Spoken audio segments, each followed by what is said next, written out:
Hey everybody, what's up and welcome back to the Starcraft 2 Own It Shack.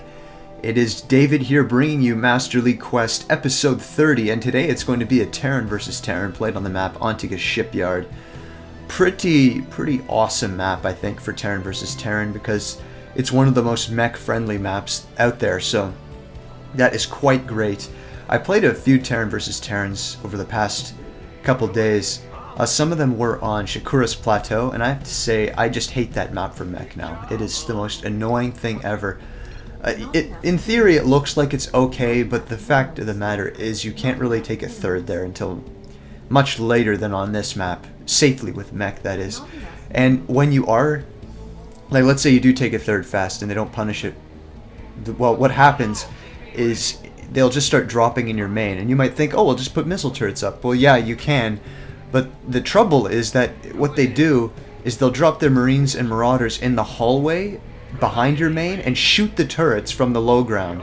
So you have to put the turrets way back, totally recessed from that little ledge, or they just gun them all down, then drop in your main. And now you've not only lost 500 minerals worth of turrets, they also proceed to unload a bunch of Marauders into your base and deal more damage.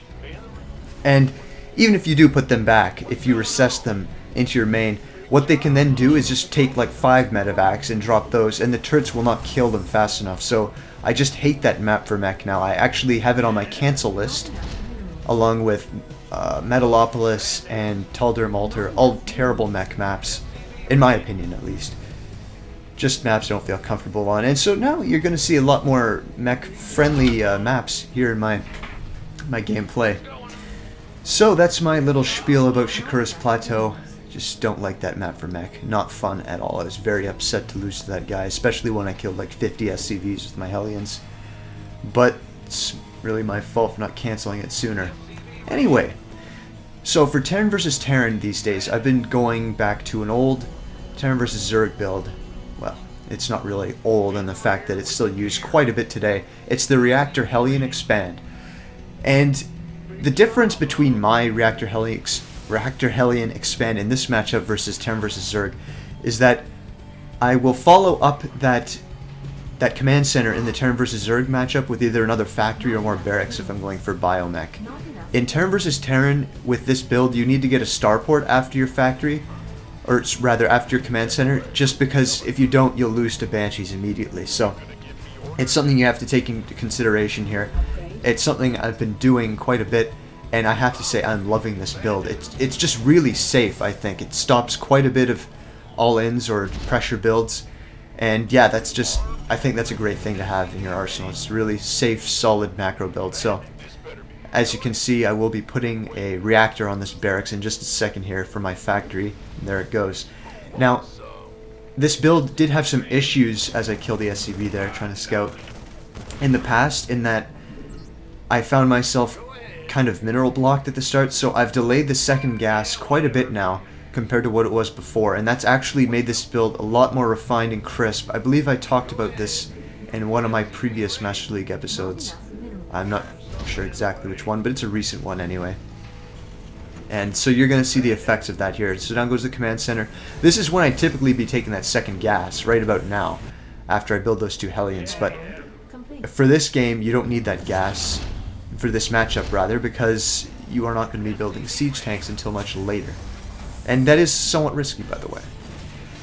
That's the one thing that you have to watch out for. It's something like, you know, some kind of siege tech, fast siege tech from your opponent that tries to push up on you. And that's also a reason that I've chosen to not wall off in this matchup anymore, because I'm sick of getting my supply depots sieged from the low ground. It's just very annoying to deal with. We'll be scouting a bit. I see the gas. I see that he has walled off. And so immediately what I'm thinking he's doing right now is Banshees, which is fine because I'll be safe. But the problem with Banshees is that even if you get the starport, you still need that engineering bay. So I will be dropping a scan just to ascertain what I've seen, I think I've seen, and hopefully, decipher what he's doing here and try and counter it accordingly. So the second command center is now up. Going to be making that an orbital ASAP, and I believe I have scan energy any second now. I've also made a tech lab on that barracks, and I'll get back to that in a sec. just want to show this scan. This is a very important part of this game, I feel. So here goes the scan, and what I see is a siege tank with, you know, 111. And if you see something like that, especially with the Viking, what it means, it's going to be a fast siege tech push. It's one of those pressure builds I was talking about, this build being weak to. So what you want to do in this case is rush your siege tech as fast as possible and get out more Vikings so you can take air control. And that is why I built that tech lab with the barracks, so that I could swap onto the factory if needed and get that siege tech as fast as possible. I've also taken the second gas. Could have been a little bit earlier there, but unfortunately my scout didn't come off till, well, a little bit too late. And I've also got the barracks on the reactor for extra marines at this point, because you kind of need those to defend as well. Also, don't get supply blocked. I've been a little bit better at keeping control of that. And a huge blunder by my opponent, sending that Viking right into my Viking allowed me to get the first shot off and thus the first kill. So he's going to have to wait till his second Viking or medevac to get air control or vision onto that high ground so you can siege. And I've also started my own siege tech at this point, and I'm going to repair that Viking. It's very important that you do that, because you need to maintain air control. If that thing dies, you are in a very tough spot. And I'll also be lifting that command center off just to give myself some more space in my main while he's doing this push. So I keep my Hellions there just to kill any possible Marines that might come. And I see the medevac coming. Should have had the Viking in position there, but unfortunately I did not. I also got to pull that siege tank back. If you lose the siege tank, you almost certainly lose the game, because it's just, you absolutely need them. There's nothing else here that will kill those tanks for you. So I'm going to have to repair those up, wait for siege tech to complete, and it has completed. So once they're repaired, I can then leapfrog forward and just try and take out this last siege tank he's left there. He has pulled back with the rest of his forces. And at this point, I actually feel quite a bit ahead of my opponent, simply because I know that he didn't get a command center early like I did. So that's a great thing for me. It means that, of course, I'm going to have more SCVs than him, greater economy, and thus I'll be able to make more units. If I macro correctly, of course. So now is about the time that I'm just going to come in here and polish off this tank. You only really need to bring the siege tanks forward. There's no reason to lose other units to this. 2 siege tanks does the job just fine. And there it goes. Also repair that starport so it doesn't burn down. 100 gas this early in the game. It's not a fun thing to lose. Now, as you can see, my minerals are getting quite a bit higher than my gas at this point. I'm also supply blocked. And this is all due to the fact that I feel like I didn't float my command center down to my expansion fast enough and get those extra gases. If I had those extra gases, I could have possibly made more factories a little bit earlier here and pumped out some more units. But unfortunately, this build is still very crude past the opener, past that 111 opener. And yeah. You'll also notice I've constructed an engineering bay. This is to maintain air control in case he goes for a ton of Vikings. And I'll be putting turrets up right there so that he can't drop. I've also got my Vikings patrolling. I've thrown in another scan just to see what he's going for. Excuse me. And as you can see, he is in fact getting more Vikings. And as such, I produce a Raven. And I will be pulling back with my forces. Going to take the watchtower there and try and, you know, do something from that position. I'll rally everything down to that position now. I should have probably made a third command center at this point. With siege tech, I'm pretty safe, and I can see he's obviously expanded with my scan, so would have made sense to do that, but oh well. Also, I believe, yes, I'm going to make a a reactor with my barracks, and that is for the sole purpose of switching the starport onto that after the Raven is complete. When you're going for mech, and I don't really know if he's going for bio yet, but if he is going for bio, which I've assumed, if you're going for mech, you need air control over bio so they can't drop on your siege line. And so, in order to do that, you need to have more Vikings than your opponent, and that's why I find it very important to get that Raven out, just so your Vikings will win the air battle. And also, to make sure you have a reactor on your starport so that you can make those quite a bit faster. I've also opted to keep my Vikings by the missile turret. The reason for that is because I knew he had an air advantage at this point, and if I had my Vikings out in the open, he could easily beat me. But with the added damage output of those missile turrets, my Vikings can win in a straight-up fight, and so they're safe while I build up the rest of my Viking fleet. So that's pretty much my thought process there. I do absolutely love this matchup, by the way. I really do enjoy Terran versus Terran, because you can, it's the one matchup that you can truly go for mech and have it actually better than the alternative strategies, I feel. Whereas even in Terran versus Zerg, I still feel that Bio's better, but I go for mech anyway. So more Vikings are coming out now. Should be getting that armory anytime soon. If I haven't already, I wasn't really paying attention to my main right now, but I'm sure we'll get a shot of that in the near future. Now I believe I saw something on the mini-map going on up there, and I check it out and I see he's got Vikings just randomly up there, and so what I decided to do is try and intercept those Vikings, but he does pull back and just looks like I barely missed his Vikings, unfortunately. I do throw down that scan just to ensure that he is going for bio. It seems like probably, I don't know, this might just be the luck of the draw for me, but I feel like 80% of Terrans are going for bio right now on the ladder. It could just be Diamond League, could just be dumb luck, as I said, but that's currently what I'm feeling. There's the armory. Researching my upgrades, very important with mech against bio. Just so you know, with +1 attack, siege tanks will kill other siege tanks in 3 hits instead of 4, so that's pretty important. And he is trying this again, but now with my superior Viking count and Raven, I am able to drive this out, also get my siege tanks in a good position. So just drop the point defense drone and you'll easily clean up those Vikings. Just got to be careful about those Marines on the low ground. But that's what those siege tanks are for, as you can see. So again, minerals stacking up quite heavily during this time. I've also lost a factory from his siege, and that's not a good thing at all. You also want to kill those medevacs, because if Marines get up there, that can be a hairy situation. Now, unfortunately, I have not taken the gases at my third base yet, and that's a huge blunder, I feel. If I had those gases, I would be able to spend those excess 1,300 minerals I'm currently floating. So, big mistake by me. That should have been my #1 priority. I barely have enough gas to build a planetary over there. So I will be putting up turrets and geysers, of course, allowing me to sort of, you know, get a few more factories, max out on siege tanks and Vikings, and just go roll over his inferior unit composition. So yeah, I've also got those turrets in place. I feel very safe. Again, on this map, the turrets just make total sense because you just can't be, those turrets cannot be killed by marauders on low ground.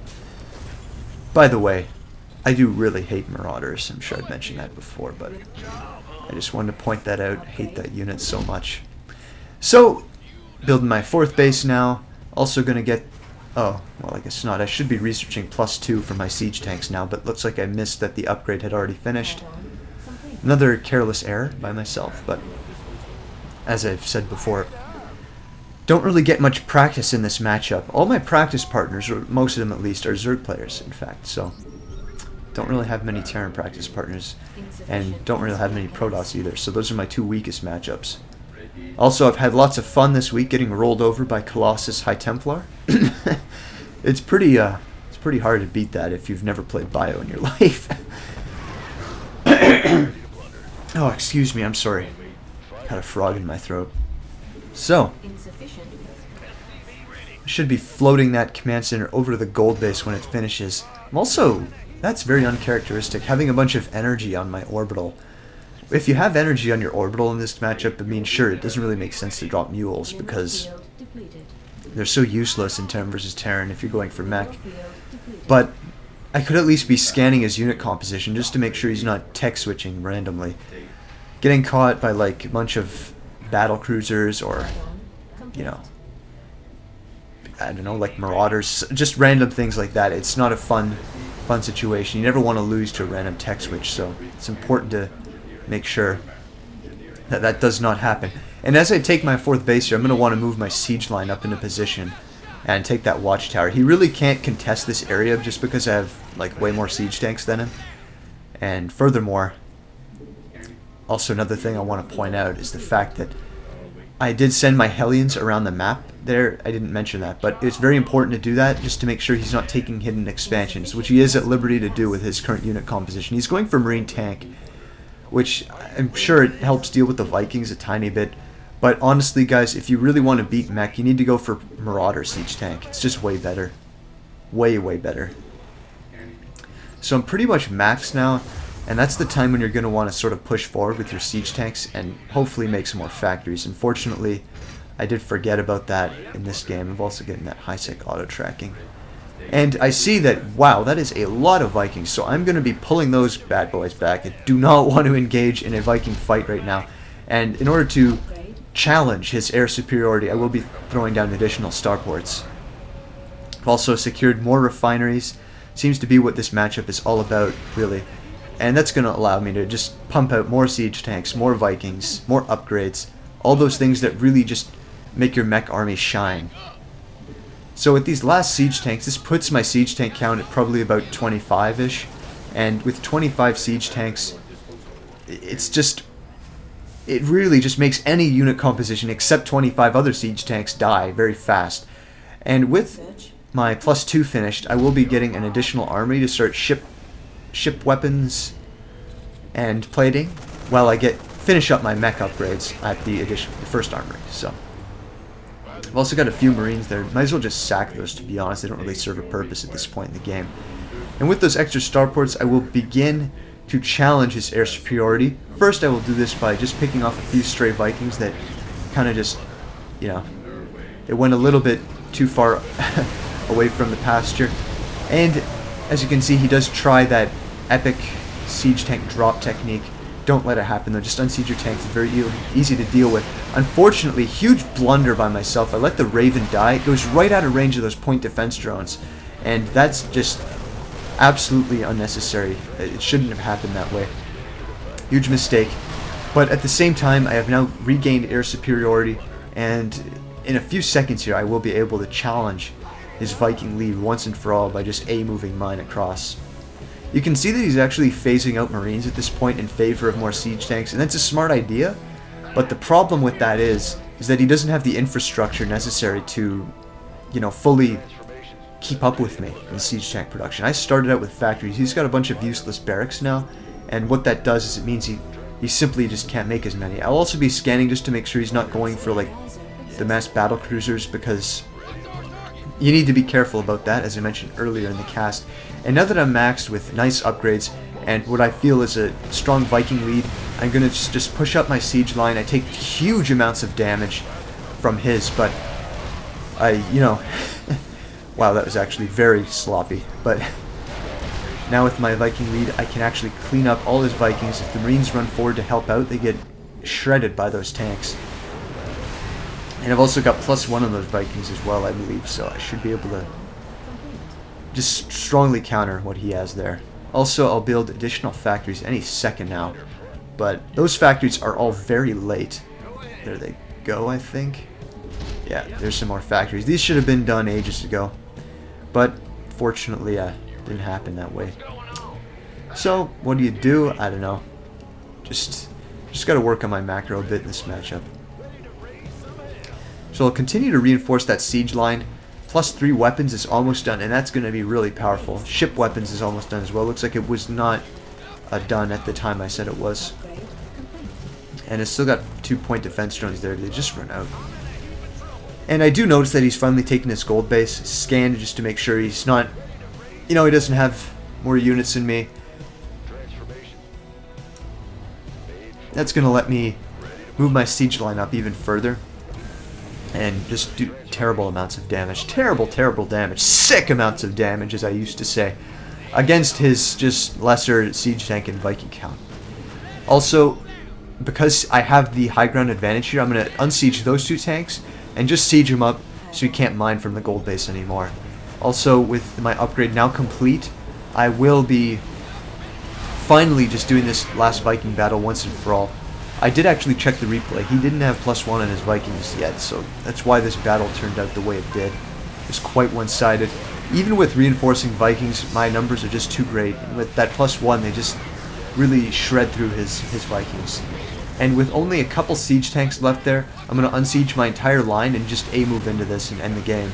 Because there's really no reason to let him rebuild at this point. You can just keep walking forward, but I feel like a siege is probably the better idea here. Also, just land the Vikings to finish off the ones that were out of range. And there you go. Forces Mike to call the GG. Probably could have played that one a little bit better, but I did want to show you guys a Terran versus Terran bird change. And hopefully I'll show you some Terran versus Protoss action in the future as well. So there you go. I've moved up to division rank 25, doing pretty well here, going about even on wins and losses. And yeah, thanks for watching. I hope you enjoyed, and I hope to see you again for another daily dose of ownage.